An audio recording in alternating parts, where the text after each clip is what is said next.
Mari yang diberkati bersama dengan saya katakan amin. Sebelum duduk, mari kita berikan salam satu dengan yang lain. Selamat hari ulang tahun yang ke-21 dan Tuhan memberkati. Puji Tuhan. Silakan duduk Bapak Ibu. Terima kasih untuk Bang Pongki dan juga seluruh tim musik pujian penyembahan dari gereja CPCC. Nah, kita berikan tepuk tangan sekali lagi. Haleluya. Puji Tuhan. Tidak terasa bahwa hari ini kita telah melewati 21 tahun di dalam perjalanan mengembalakan gereja di tempat ini, dan saya harus mengucapkan terima kasih yang sebesar-besarnya untuk seluruh tim pengembalaan yang dipimpin oleh Pak Fen, dan juga untuk seluruh pengerja yang telah setia melayani selama 21 tahun. Kiranya Tuhan akan memberkati dan akan pakai gereja ini lebih dan lebih lagi. Saya ingat 21 tahun yang lalu, saudara, ya, kita belum memiliki gereja dan jemaat pada waktu itu, kalau saya nggak salah sekitar 100 orang. Jadi untuk membangun gereja seperti ini adalah sesuatu yang mustahil. Tetapi yang mustahil buat kita semuanya tidak mustahil buat Tuhan. Dan ternyata selesai juga pembangunannya, ya, puji Tuhan. Nah, oleh sebab itu pada kesempatan kali ini juga saya mengucapkan terima kasih yang sebesar-besarnya untuk seluruh donatur yang terlibat di dalam pembangunan daripada gereja ini. Dan kiranya Tuhan juga memberkati saudara dengan berkat yang berlimpah-limpah. Haleluya. Ya, tepuk tangannya kurang meriah, saya percaya bisa lebih meriah lagi dari ini. Haleluya. Nah, kemarin saya baru survei kembali, ya, kita ada tanah di kota ini, di bilangan mana Pak? Pasir Putih. Di Pasir Putih, nah tanahnya luasnya ada 5.000 meter. Ya, dan kita merencanakan pembangunan daripada gereja Tuhan yang ada di Pasir Putih. Nah, karena tempat ini, Yehan, hanya tempat latihan. Ya, sama seperti kamu buka lapangan pedal, latihan pedal. Nah, kalau di sini latihan pelayanan, ya.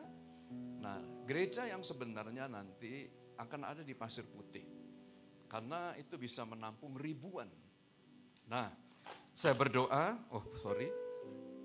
saya berdoa saudara, kiranya Tuhan akan melanjutkan pekerjaan yang lebih besar lagi atas kita semuanya. Haleluya, ya, puji Tuhan. Nah, hari ini saya ingin melanjutkan dan saya juga ingin sharing, saudara, tentang kuasa pada waktu kita memuji, pada waktu kita menyembah.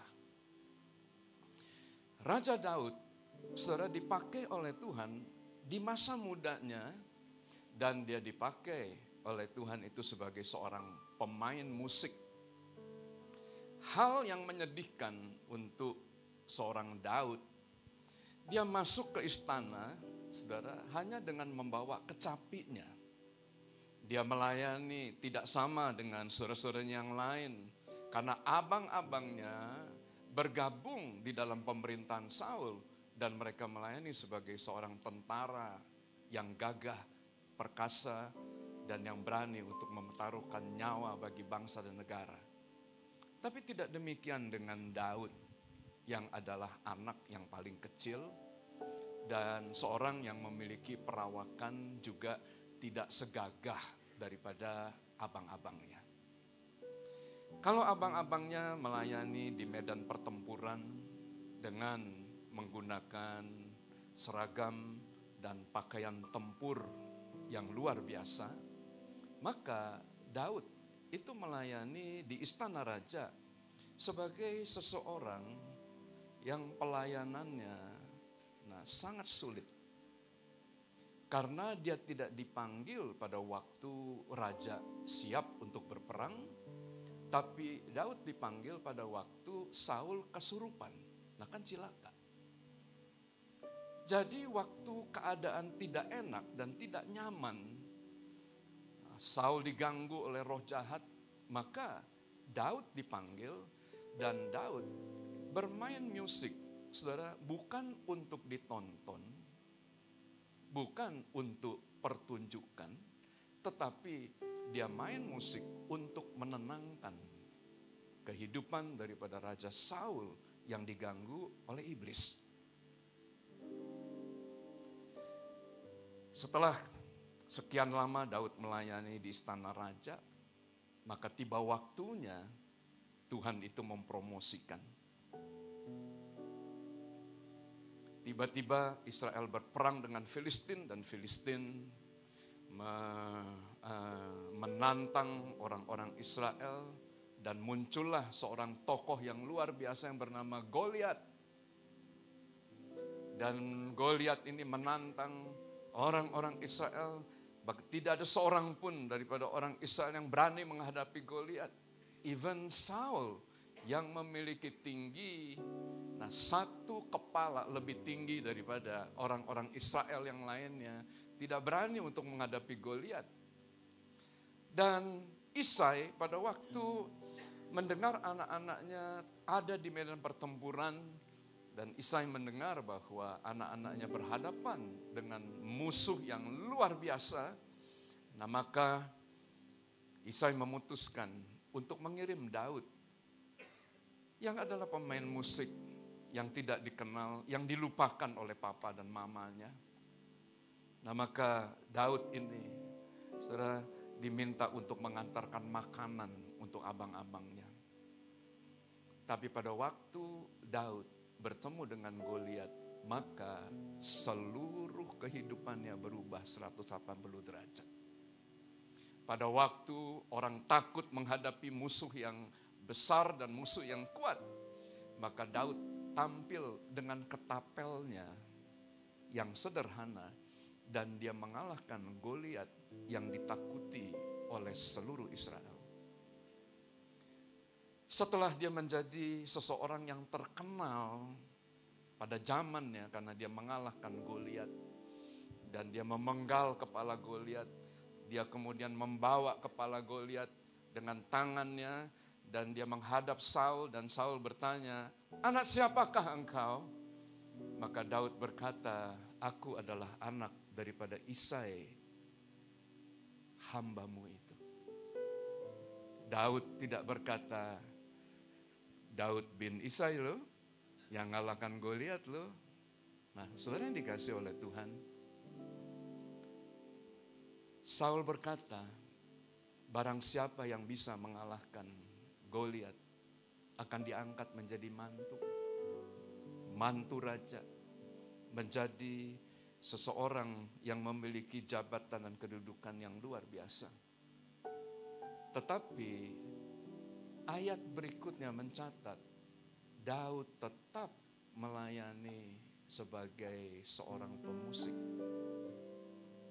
Pada waktu Saul kesurupan, maka Daud dipanggil. Dan Daud harus memainkan musik, mohon maaf, bukan dengan perasaannya, dengan menutup mata dan mengangkat tangan. Tapi Daud memainkan musik sambil berjaga-jaga karena Alkitab berkata, tiba-tiba Saul bisa mengambil tombak dan melemparkan tombak ke Daud. Anda bisa bayangkan.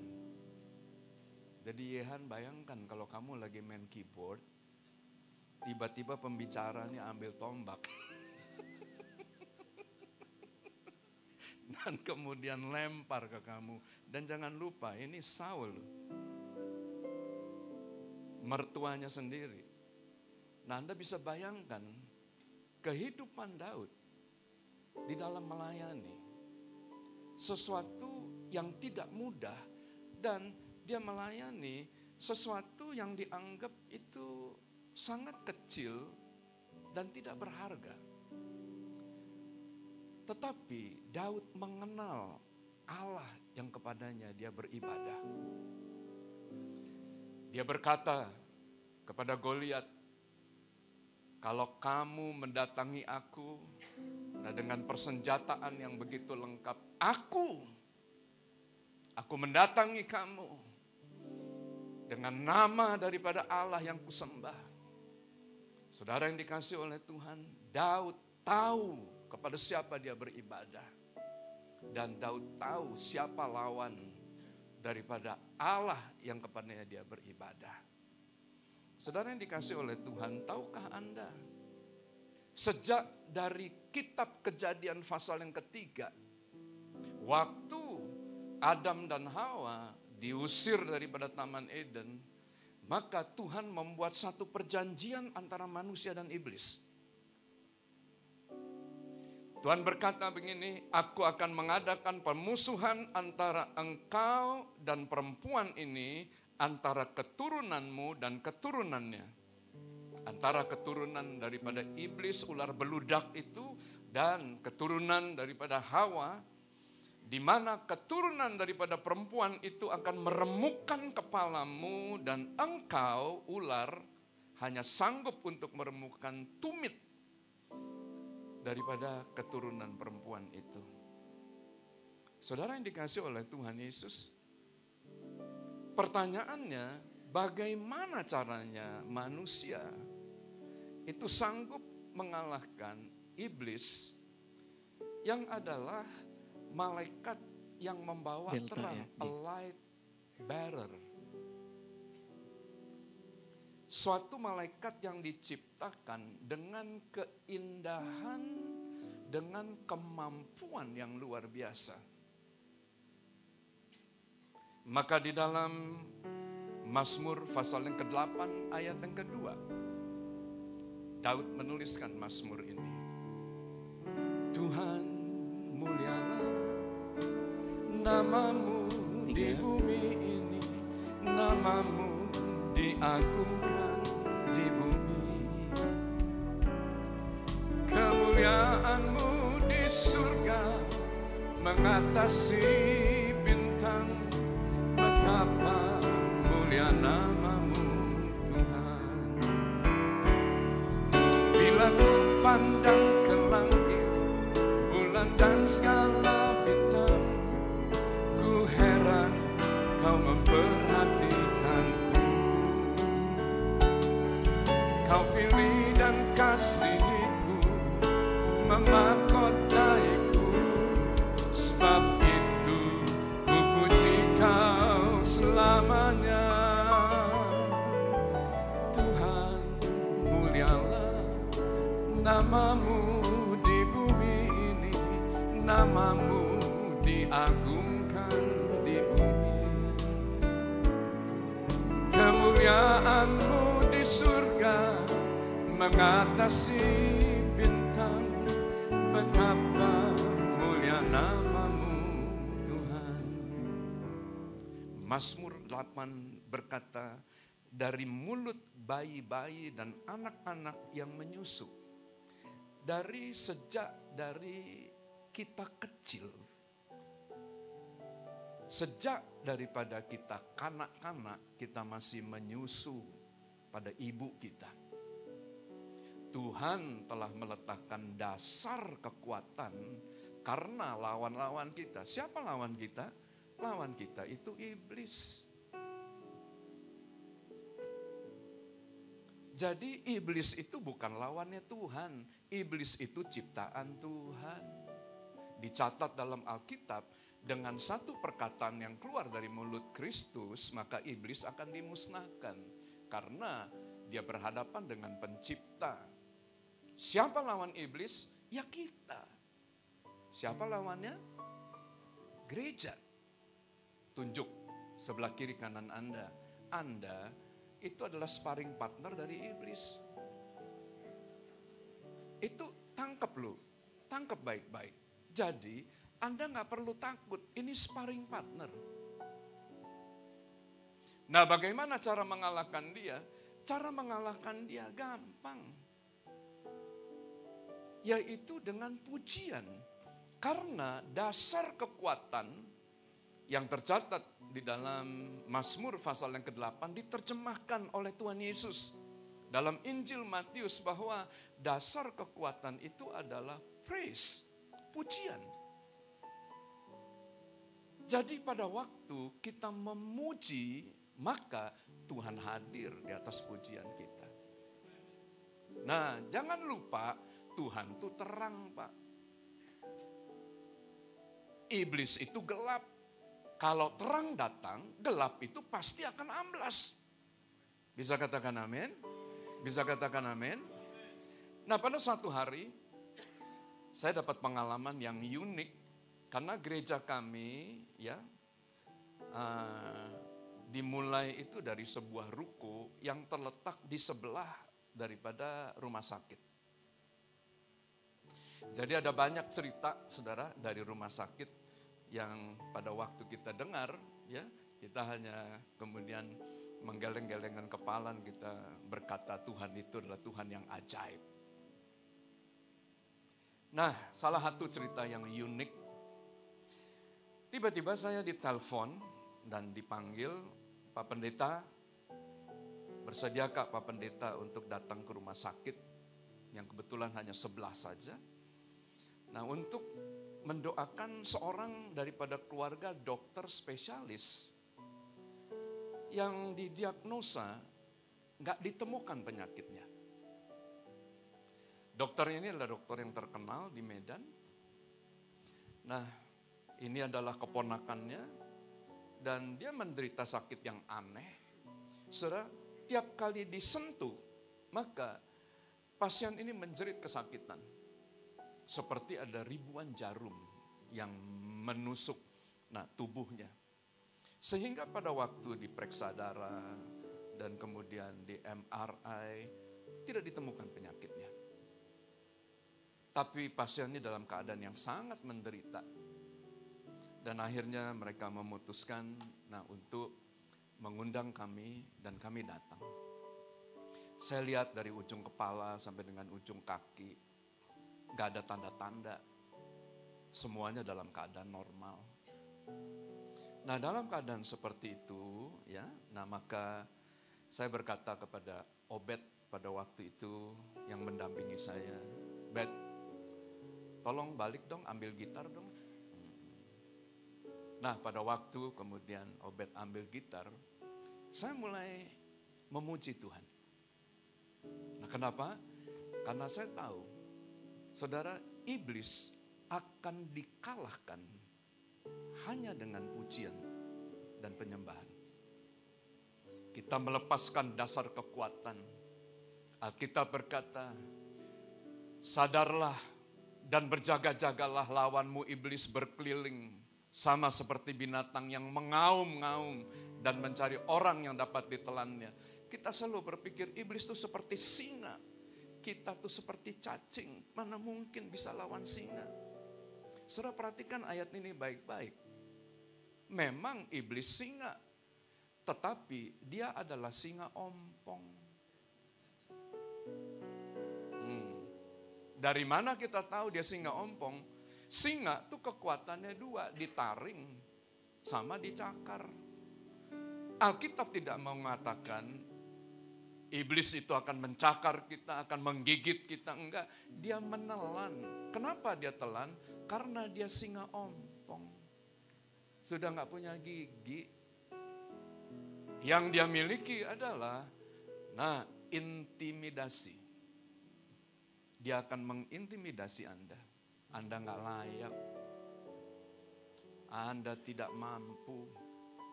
Anda tidak sanggup mengalahkan saya. Dia akan mengintimidasi. Dan bagaimana cara membungkamkan intimidasi yang diberikan oleh iblis kepada kita. Maka Anda mulai membungkamkan mulut daripada musuh dan pendendam. Orang yang mengintimidasi itu dilawan dengan pujian. Pada waktu, kita menaikkan pujian, Tuhan hadir. Waktu terang itu hadir, kegelapan itu harus pergi. Dan tiba-tiba, pasien ini berkata, panas, panas, panas. Nah, orang mulai bingung kan, loh kenapa kok tiba-tiba panas? Kita nggak rasa apa-apa. Nah, begitu kemudian pujian penyembahan terus dinaikkan, tiba-tiba pasien ini berteriak dengan teriakan yang sangat keras, tinggi dan lama. Dan pada teriakan yang terakhir, nah maka pasien ini kemudian sadar kembali. Dan dia bertanya, saya ada di mana? Saya berkata, kamu ada di rumah sakit. Dan dokter kemudian datang dan pegang lagi. Dan waktu disentuh, rasa sakitnya hilang.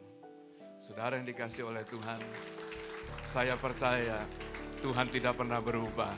Dulu, sekarang, sampai dengan selama-lamanya. Bila ku pandang ke langit, bulan dan skala bintang, ku heran kau memperhatikanku. Kau pilih dan kasihiku, memahkotaiku. Sebab itu ku puji kau selamanya. Tuhan, mulialah namamu di bumi ini, namamu diagungkan di bumi.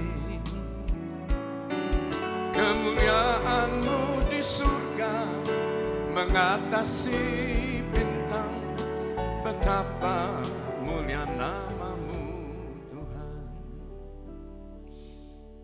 Di zaman perjanjian lama, maka Tuhan mewahyukan rahasia tentang pujian dan penyembahan kepada seorang tokoh yang bernama Abraham.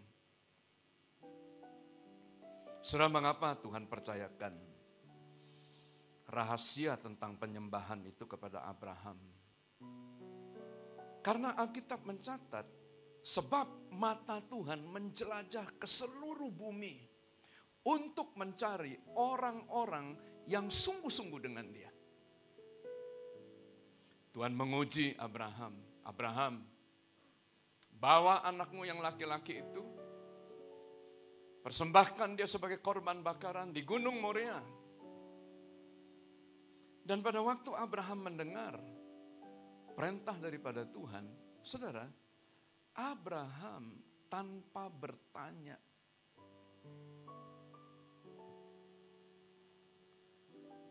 dia melakukan apa yang Tuhan suruh. Dan waktu dia mengangkat tangannya untuk membunuh anaknya Ishak, maka Tuhan mengirimkan seorang malaikat dan menahan tangan Abraham. Dan Tuhan berkata, sekarang aku tahu bahwa engkau sungguh-sungguh. Dan apa yang terjadi? Saudara, Tuhan mewahyukan dirinya sebagai Jehovah Jireh, yang artinya adalah Tuhan melihat. Nah, gini ya, saya mau sharing ya kepada anak-anak muda. Di dalam sejarah Alkitab, maka selalu tuh ada tokoh yang dipilih oleh Tuhan pada zamannya. Oleh sebab itu maka dikatakan bahwa Daud melayani Tuhan pada zamannya. Jadi setiap zaman itu ada orang-orang atau pribadi-pribadi yang dipilih oleh Tuhan. Nah, siapa yang dipilih oleh Tuhan? Yang dipilih oleh Tuhan itu adalah mereka yang sungguh-sungguh dengan Dia. Di dalam perjanjian lama, kalau kita kemudian menyelidiki dengan lebih seksama lagi, maka penyembahan itu ditujukan untuk kepentingan daripada manusia. Contoh, kenapa para nelayan beribadah kepada Poseidon? Karena itulah yang merupakan mata pencarian dia. Karena Poseidon itu adalah raja laut. Kenapa orang-orang Mesir beribadah kepada Baal? Karena Baal itu adalah the god of harvest. Penguasa tanah. Karena mereka mengolah tanah, nah maka mereka beribadah. Mengapa agama-agama animisme dulu mereka menyembah kepada pohon, mereka menyembah kepada batu-batu yang besar? Nah, karena mereka melihat bahwa ciptaan itu adalah sesuatu yang lebih besar dan lebih kuat. Dan manusia cenderung untuk menaklukkan dirinya kepada sesuatu yang lebih kuat dan yang lebih besar. Oleh sebab itu, selama 430 tahun waktu orang Israel ada di Mesir, tidak ada satupun binatang yang disembelih, yang dipersembahkan kepada Tuhan. Kenapa? Karena dewa yang disembah di Mesir mengambil rupa sebagai kambing, domba, lembu, sapi. Nah, lihat aja. Lambang daripada Baal itu kan sapi. Sama orang Israel, sesuatu yang mendatangkan kekayaan, berkat quote and quote, diambil sama orang Israel, disembelih, dibakar. Untuk siapa? Untuk Tuhan. Nah, sehingga Musa berkata kepada Fir'aun, "Let my people go, said the Lord." Maka, saudara, Fir'aun berkata, "Nggak bisa. Kalau Israel keluar, siapa nanti yang akan bangun? Kami mau beribadah, beribadah aja." Musa berkata, "Nggak bisa, karena ibadah kami adalah kekejian buat orang Mesir." Kenapa kekejian? Karena sesuatu yang disembah, itu yang disembelih, saudara. Yang dipersembahkan kepada Tuhan. Abraham dipakai oleh Tuhan. Waktu itu, sebenarnya Tuhan tuh berkata pada Abraham gini, "Abraham, pilih. Hatimu itu ada di mana? Kepada siapa kamu beribadah? Kamu beribadah kepada aku, kamu menghormati aku lebih dari yang lain, atau kamu menghormati anakmu, dan kamu menghormati kekayaanmu. Kamu beribadah kepada Tuhan atau kamu beribadah kepada Mammon?" Abraham mengambil keputusan tanpa ragu. Dia berkata, "Aku ingin menghormati engkau lebih lagi."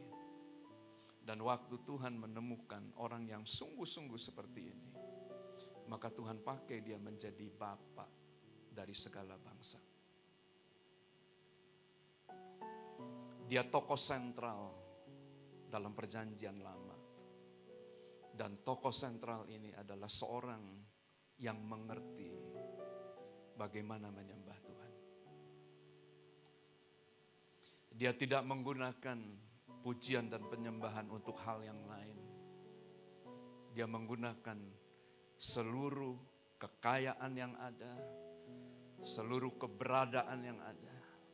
Dia taruh.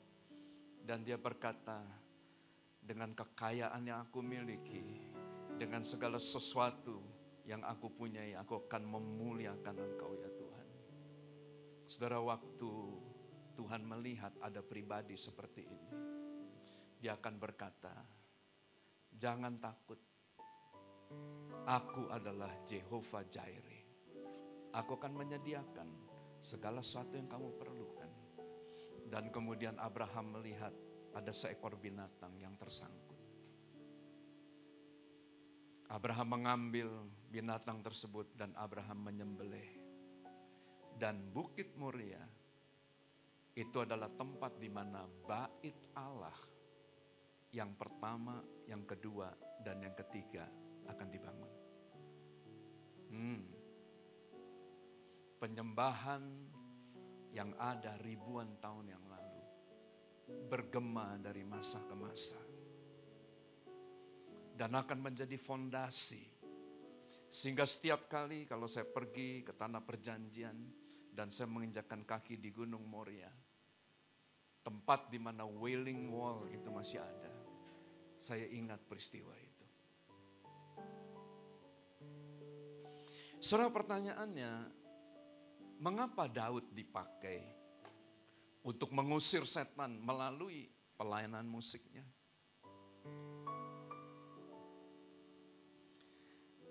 Kepada Daud maka Tuhan mempercayakan satu kunci yang bernama the key of David.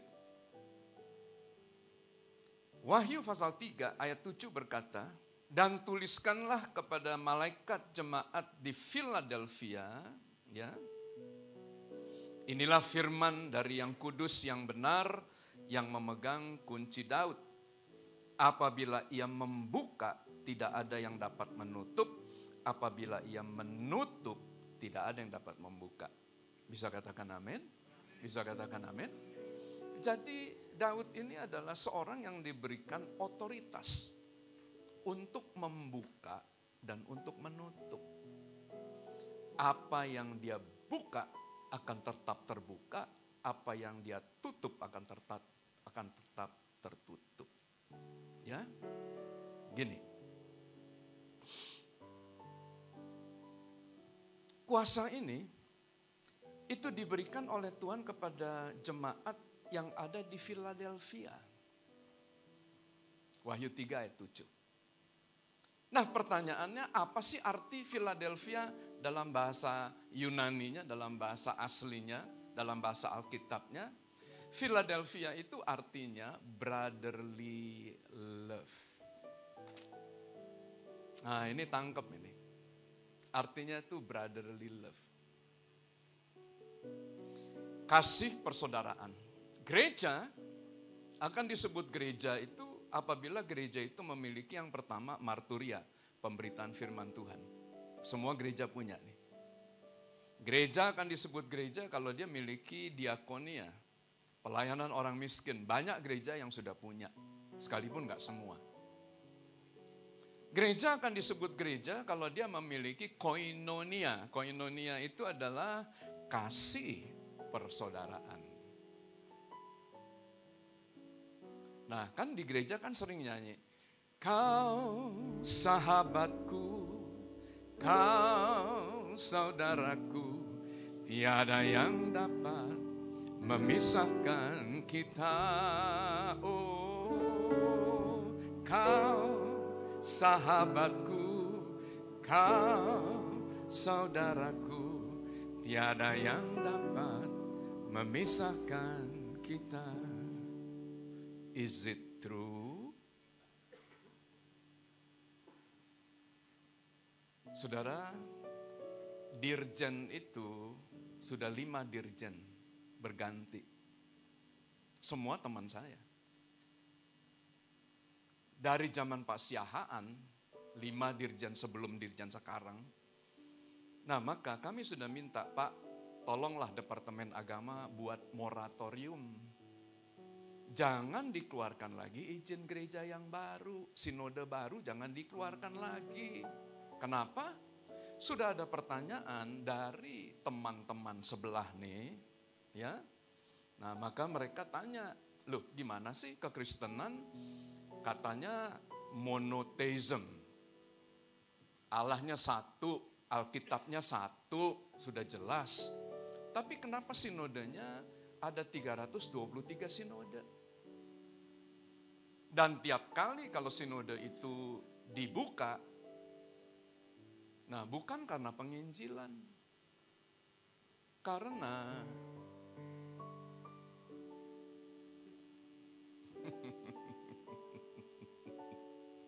yes. Loh, Pak Yunus kok mukanya jelek?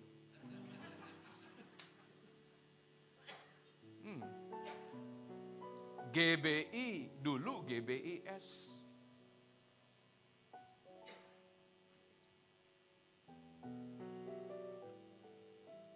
HKI dulu HKBP. Mau disebutin lagi yang lain? Nggak usah ya? Nggak usah ya? Nah, kenapa sinode berkembang? Karena perpecahan. Tapi kalau nyanyi, ku cinta keluarga Tuhan, terjalin mesra sekali. Kan gitu. Saudara, tahukah Anda bahwa orang itu menonton? Apakah benar ada brotherly love di dalam gereja? Contoh ya. Tadi udah ngomong Daud kan? Nah, Daud pada waktu dia bertemu dengan Yonatan, maka dicatat, saudara, hati mereka berpaut satu dengan yang lain. Dan mereka bersumpah-sumpahan. Dan sumpah itu disebut brotherly covenant.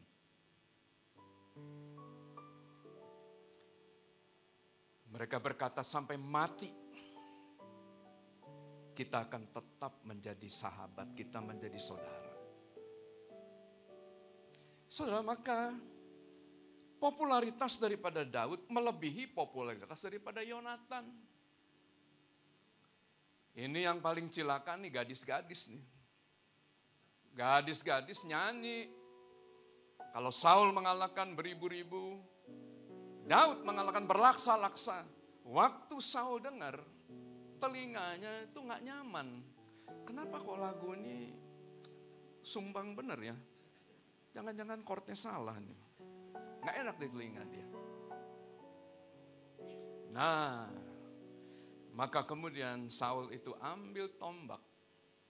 Waktu Daud main musik, saudara, dia lempar tombak, kabur. Kabur, dikejar, saudara.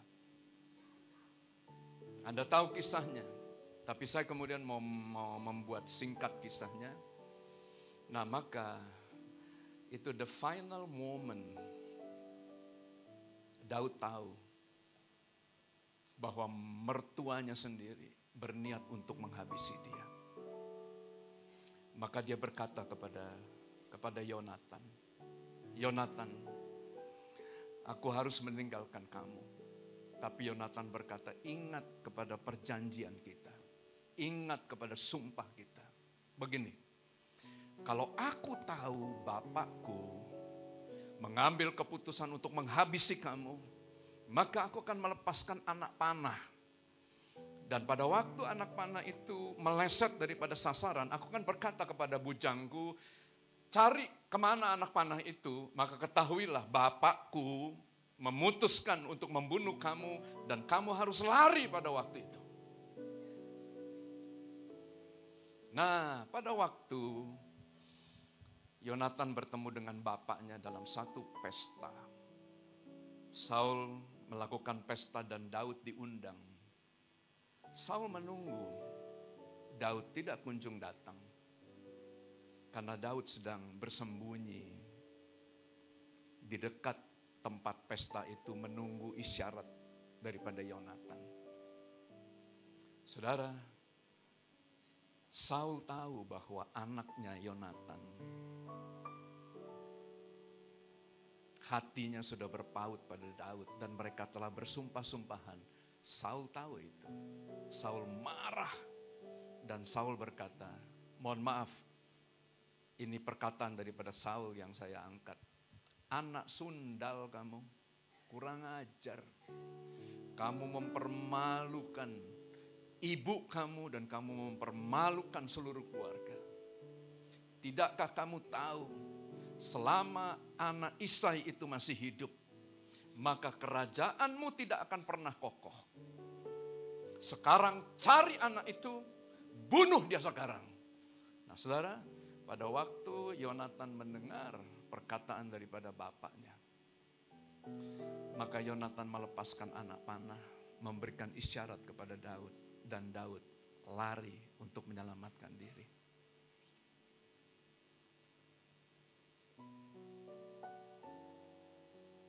Bukankah kisah ini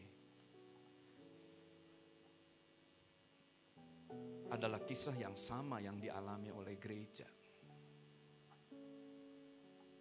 Mertua dan mantu, bapak dan anak, merasa tersaingi. Karena Saul tahu yang akan meneruskan pelayanannya itu adalah Yonatan. Dan dia mulai kemudian saudara, dengan kekuasaan yang dia miliki, dia mulai mengatur quote and quote masa depan daripada anak Yonatan. Dia menyingkirkan lawan-lawan politiknya. Dan dia berkata, cari Daud dan bunuh dia sekarang. Kalau tidak, Yonatan akan menjadi raja, tapi rakyat akan lebih mencintai Daud. Bagi Yonatan ini ujian, Pak. Dia diuji satu pihak, kalau dia menuruti bapaknya, dia menjadi raja. Tapi di satu pihak lagi, dia pernah mengucapkan sumpah brotherly love. Mana yang lebih penting? Kekuasaan atau brotherly love? Saudara, nggak gampang. Saya ngalami. Mohon maaf bagian ini. Coba kalau Pak Yunus ngalami, bapak-bapak rohani buka cabang di tempat di mana Bapak melayani.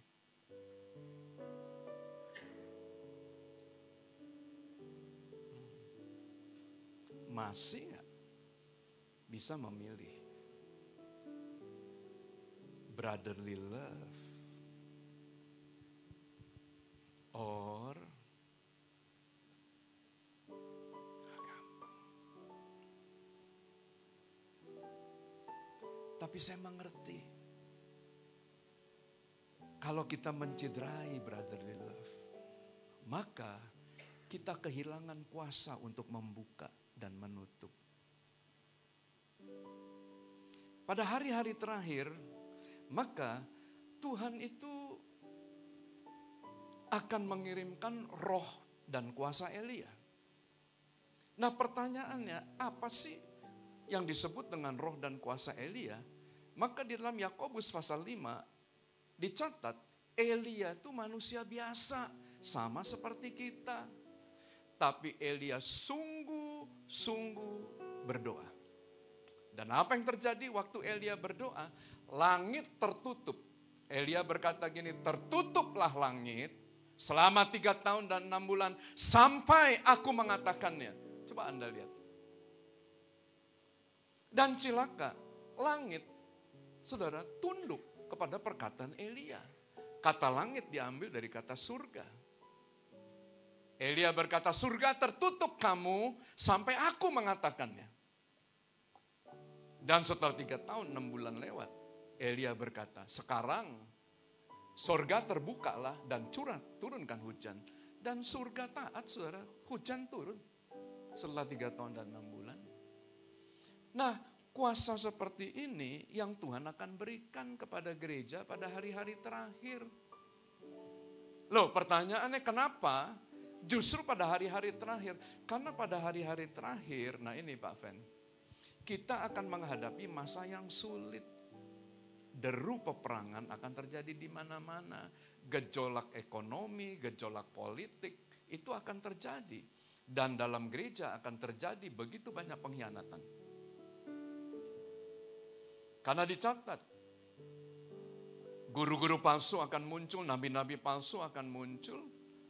Dan orang akan saling menyerahkan satu dengan yang lain. Baca di dalam Matius pasal 24. Di tengah-tengah keadaan yang susah seperti ini, kita perlu tuh otoritas untuk membuka dan untuk menutup. Apa yang kita katakan itu harus jadi. Yang kita katakan yes harus yes, yang no harus no. Maka Anda lihat di tengah-tengah kesulitan yang dialami, maka damai sejahtera Tuhan, surga itu akan berpihak pada kita. Dan saya berdoa memasuki tahun 22, biarlah surga akan berpihak pada Anda. Yang mau katakan amin. Berikan tepuk tangan yang lebih meriah lagi. Ya.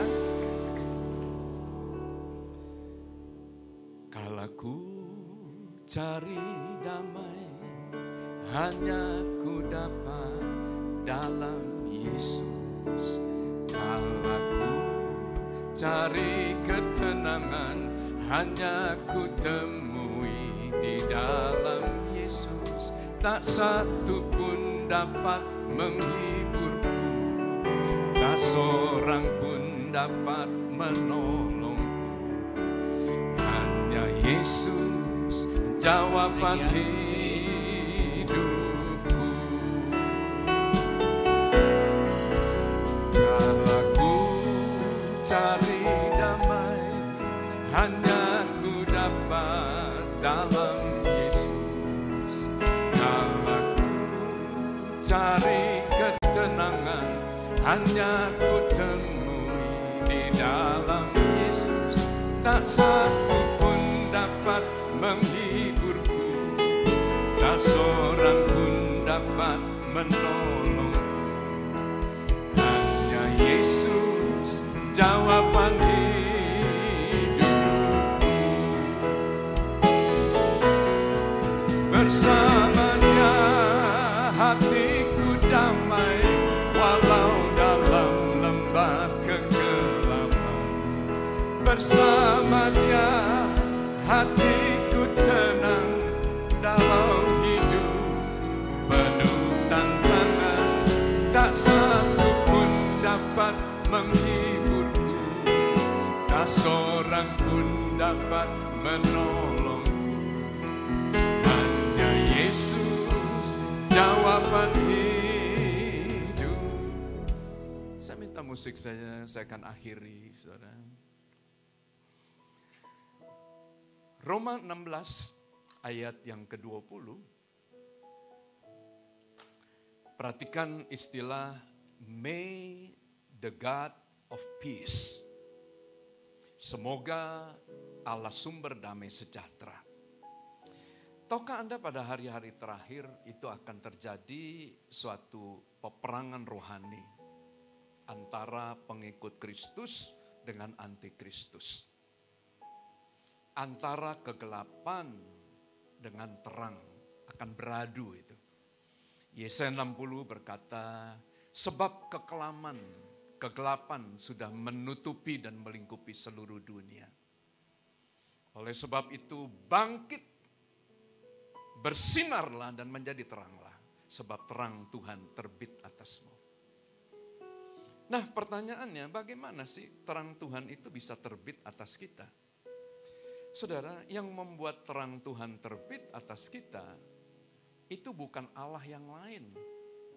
Tapi Allah yang memperkenalkan dirinya sebagai the God of Peace. Allah sumber damai sejahtera. Nah, lihat ayat yang ke-20. Yang akan menghancurkan iblis, siapa saudara? Halo? Siapa yang menghancurkan iblis? The God of Peace. Di mana iblis akan dihancurkan? Saudara, di bawah kaki. Nah, ini nubuatan yang ada dalam Kejadian pasal 3. Engkau akan meremukkan kepala ular. Tapi ular hanya bisa kemudian meremukkan tumitmu. Kalau dia nyerang, dia akan nyerang tumit. Tapi kalau kita menyerang iblis, kita akan menginjak kepalanya dan dia akan hancur di bawah kaki kita. Loh, pertanyaannya bagaimana cara kita menghancurkan? Bukan kita yang menghancurkan, tapi Tuhan akan pakai kita. Nah ini, ya. Nah ini saya mau ngomong. Apa sih perbedaan antara setan dengan Tuhan? Setan, iblis akan mencari penyembahan. Kalau kamu menyembah aku akan berikan seluruh kekayaan daripada dunia ini. Ada iming-imingnya, ada hadiahnya. Kalau kamu nyembah aku, nyembah iblis maksudnya. Saudara, Tuhan tuh tidak cari penyembahan kita. Oleh sebab itu, Yehan tangkap baik. Ya, salah kalau kita berpikir Tuhan tuh nyari penyembahan. Atau kita mau pakai. Nah, ini ngomong straight to the point ya. Jangan berpikir bahwa kita akan menuai dengan metode penyembahan. No. Gini, nanti gini ya, maaf ya, saya melayani di pujian penyembahan tuh lebih 30 tahun. Saya sahabat baik, papanya Yehuda. Kita mengerti benar. Penelitian dari gereja yang ditulis oleh Fuller Institute di dalam bukunya yang ditulis oleh Peter Wagner dalam judul Pertumbuhan Gereja, maka disurvei. Ternyata kontribusi daripada seorang pemimpin yang karismatik, pemimpin yang disenangi oleh banyak orang, ya. Nah, maka leadership-nya hanya menambah 4% dari pertumbuhan gerejanya. Nah, itu. Kontribusi daripada kita sebagai pemimpin itu sangat kecil. Kalau gereja kemudian punya program yang bagus seperti gereja baptis, disurvei nih oleh Fuller Institute di dalam pertumbuhan gereja. Kan ada dua tuh, ada church planting, ada church growing. Nah, penelitiannya sama. Gereja yang punya sistem yang bagus, pelayanan yang bagus, itu di bawah 4%. KKR itu hanya 2%, 1,8%. Ayo kita kan pikirkan, kalau kita KKR nih, lapangan ribuan orang. Enggak, laju pertumbuhan ekonominya hanya 1,8%. Ngomong nih sama Pak Niko nih. Pak Niko lupa. Survei itu mengatakan begitu, hanya 1,8%. Jadi kita habiskan dana tuh miliaran, dampak terhadap pertumbuhan gerejanya itu hanya 1,8%. Loh, itu survei yang ada. Bahkan yang lebih mengejutkan lagi, di survei nih, berapa sih kontribusi daripada seorang pendeta terhadap pengenalan akan Kristus terhadap anak-anak muda. Nanti baca, klik aja nanti. Penelitian Bilangan Research Center, pengenalan Kristus terhadap anak-anak muda. Pendeta hanya 10%. Nah, cilaka nggak? Lo kan kaget kan, Pak? Kita pikir kan khotbah kita udah hebat ini. Enggak. Nah, jadi overall, kalau ditanya nih kepada Rick Warren, Anda tanya kemudian saudara kepada Peter Wagner, Anda bertanya kepada tokoh-tokoh gereja lainnya, maka mereka hanya simpulkan satu kata. Penuaian akan terjadi, pelipat gandaan akan terjadi oleh karena karya Roh Kudus. Itu. Nah, bagaimana cara Roh Kudus bekerja? Roh Kudus akan bekerja bersama-sama dengan orang yang sungguh-sungguh. Sungguh-sungguh buat apa? Yaitu yang mau berdamai. Hidup ini susah.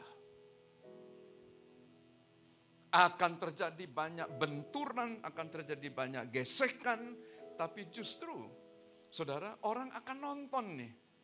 Pada waktu Anda gesekan, pada waktu Anda benturan, nah bagaimana respon Anda? Anda mau mempertahankan brotherly love atau Anda mau mempertahankan jabatan Anda, posisi Anda. Oleh sebab itu Tuhan tuh ajarkan begini, kalau kamu datang ke mesbahku, kamu ingat nih, kamu punya ganjelan. Apa yang kamu mesti lakukan? Tinggalkan mesbah ini, pergi berdamai dulu. So, artinya apa? Mana yang lebih penting? Ibadah atau hubungan atau brotherly love?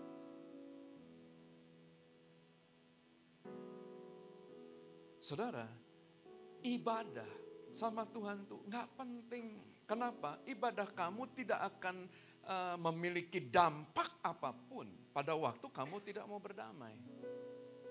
Pada waktu kamu kemudian saudara ya mengisolasi diri kamu, udahlah daripada saya benturan, saya di rumah aja deh nggak ngibin apa-apa. Yang penting saya hari Minggu ke gereja, saya berbuat baik. No. Karena hubungan itu akan diuji. Nah, waktu kamu bertengkar, nah bagaimana keputusan kamu di saat yang terakhir? Kamu mau berdamai atau kamu mempertahankan? Gini, kayaknya saya mesti cerita ini, bagian ini. Sebelum kita bangun ini, ya, nah ini saya cerita ya. Saya sudah ngambil keputusan untuk melepas gereja ini. Nah, kenapa? Karena Pak Jimmy tiba-tiba ingin kembali ke Batam dan ingin mengembalakan gereja ini. Jadi saya berkata, sudahlah, sinilah semua administrasinya saya tanda tangani. Asetnya, jemaatnya, semua saya tanda tangani. Kenapa? Karena ini nggak penting. Hubungan itu lebih penting. Ini saksi ini berdua. Mereka berkata, kalau Bapak tanda tangani, kita setia, kita setuju. Tapi waktu Bapak tanda tangani, kita semua keluar. Waduh.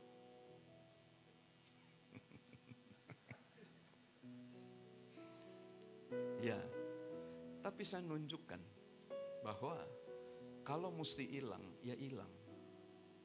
Daripada kemudian kita menciderai persahabatan kita.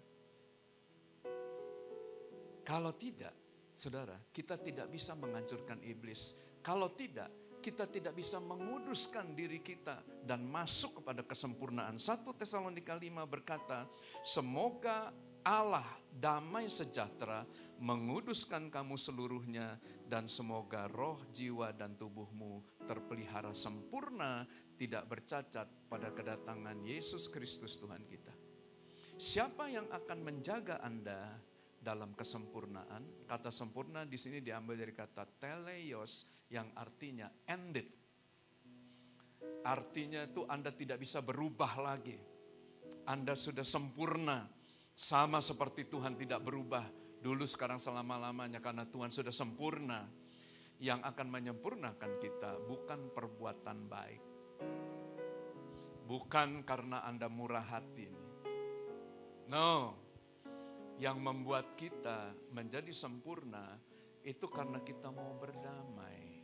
May the God of peace. Daya, kok mukanya masih begini terus itu?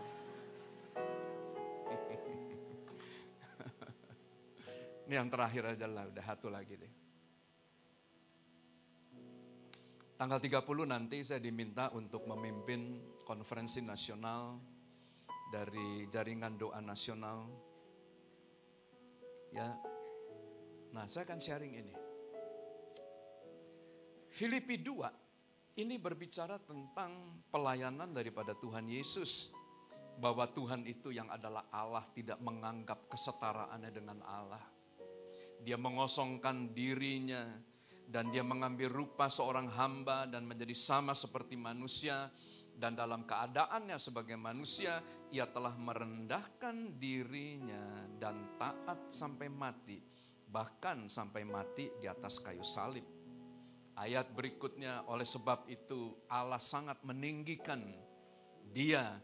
Sehingga di dalam nama Yesus bertekuk lutut segala sesuatu yang ada di langit, di atas, di bumi, di bawah, dan di atas bumi.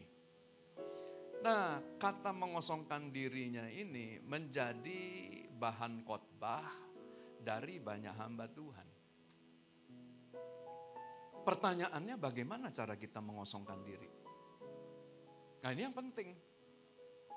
Kita berpikir mengosongkan diri itu artinya adalah kita membuang ego kita dan kemudian saudara kita berdoa dan berpuasa, kita bertapa di gua-gua atau di gunung-gunung yang tinggi dan dengan demikian kita mengosongkan diri kita. No. Tuhan mengosongkan dirinya sampai dia naik ke atas kayu salib. Nah, apa sih arti salib?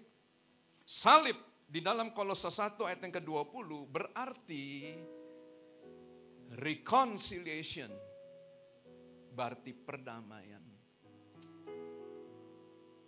Karena di atas kayu salib, segala perseteruan, segala kemudiannya perpecahan, dan melalui salib maka Tuhan menyatukan segala sesuatu yang ada di surga dengan yang ada di bumi. Dengan kata lain, orang yang tidak mau berdamai, maka pada hakikatnya dia tidak mau mengosongkan dirinya. Dia belum kosong. Orang yang tidak mau berdamai pada hakikatnya, dia menodai karya daripada Tuhan Yesus di kayu salib. Itu tangkap itu. Saya menangani perpecahan dari gereja-gereja besar seperti Betani, dan sekarang saya lagi menangani perpecahan yang ada di GMS. Dan saya hanya katakan, ini waktunya kalian menguji. Mengapa Tuhan itu izinkan perpecahan, perseteruan itu terjadi? Karena masih ada dalam diri kita yang belum kosong. Pada waktu kita mengosongkan diri, maka kamu akan lihat. Waktu kita mau berdamai, Tuhan akan menguduskan kamu. Tuhan akan memberikan kuasa kepada kamu. Kamu akan menginjak ular dan kalajengking. Ya, kamu akan diberikan kuasa atas semua yang jahat. Bisa katakan amin? Bisa katakan amin? Nah, bagaimana cara kita memperoleh damai? Hanya satu. Pada waktu Anda mau buka hati Anda dan menerima Tuhan Yesus sebagai Tuhan dan Juru Selamat. Mari kita bangkit berdiri. Kalau ku cari damai, hanya ku dapat dalam Yesus. Kalau ku cari ketenangan, hanya ku temui di dalam Yesus. Tak satu pun dapat menghiburku, tak seorang pun dapat menolongku. Hanya Yesus jawaban hidupku.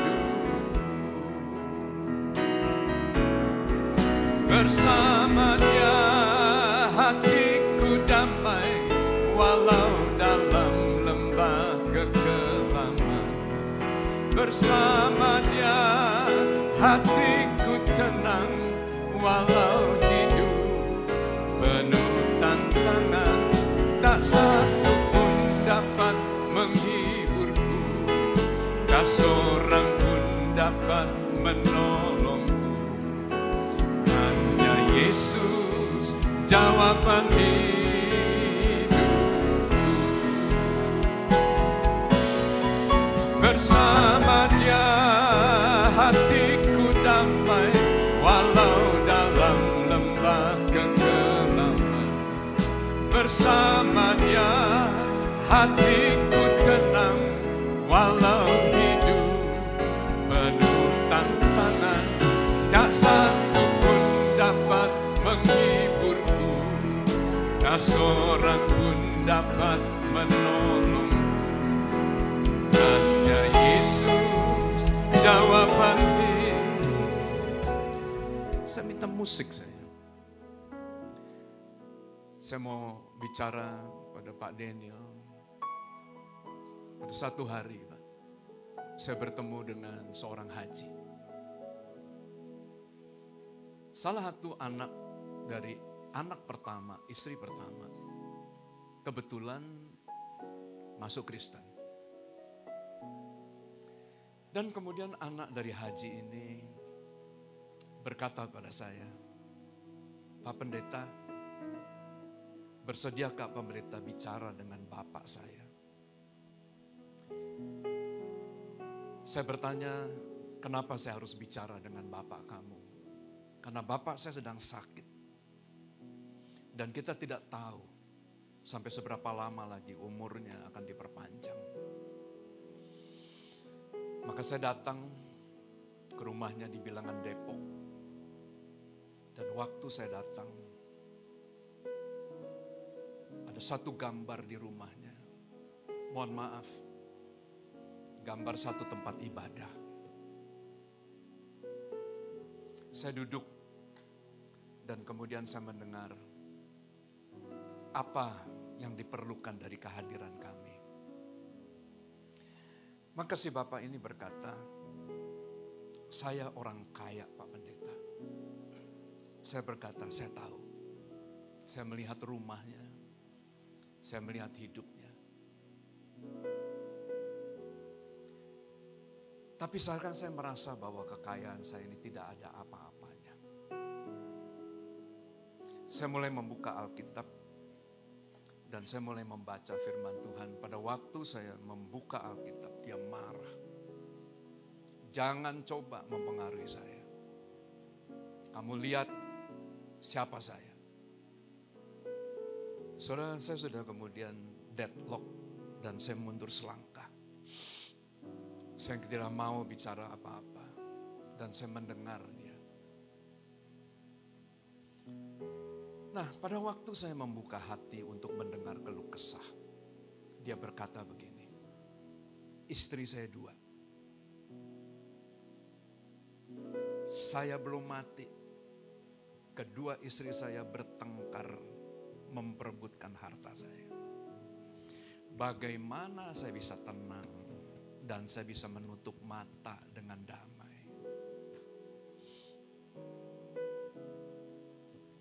Saudara, pada waktu dia berkata seperti itu, tiba-tiba itu Roh Kudus memberikan ilham. Pang! Seperti film kartun, tiba-tiba ada lampu, twing! Gitu. Oh, ini masalahnya. Dan saya berkata pada Pak Haji itu, Pak Haji, gini, saya tidak bawa agama. Tapi saya ingin memperkenalkan Pak Haji dengan satu pribadi yang bernama Raja Damai. Disebut The God of Peace. Saya nggak sebut namanya. Saya hanya sebut The God of Peace. Nah, kalau Pak Haji itu mau menerima dia, maka Pak Haji akan mengalami damai dan sejahtera yang berlimpah-limpah. Dan saya mengutip ayat yang diberikan oleh Tuhan kepada perempuan di Samaria ini. Kalau kamu minum air dari sini, dari sumur ini, kamu akan haus lagi. Tapi kalau kamu minum air yang keluar dari the God of Peace, kamu akan merasa damai selama-lamanya. Dia berkata, tiba-tiba berkata, saya mau itu Pak Pendeta. Masuk barang itu.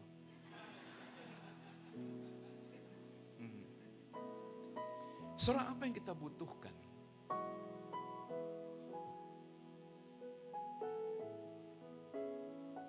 Anda mau isi kekayaan?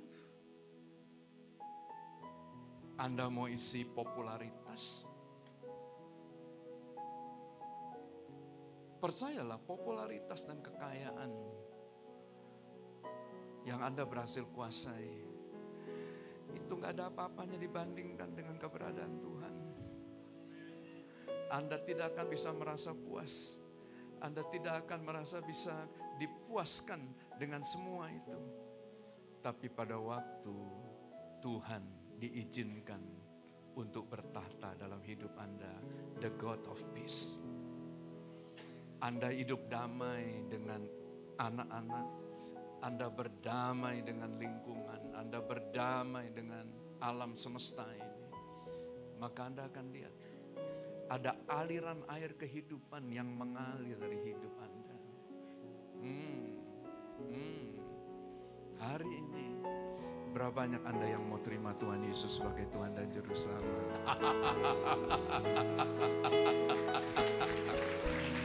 Mari buka kedua tangan Anda. Saya undang ya Pak Fen. Bersama dia hatiku damai, walau dalam lembah kekelaman. Bersama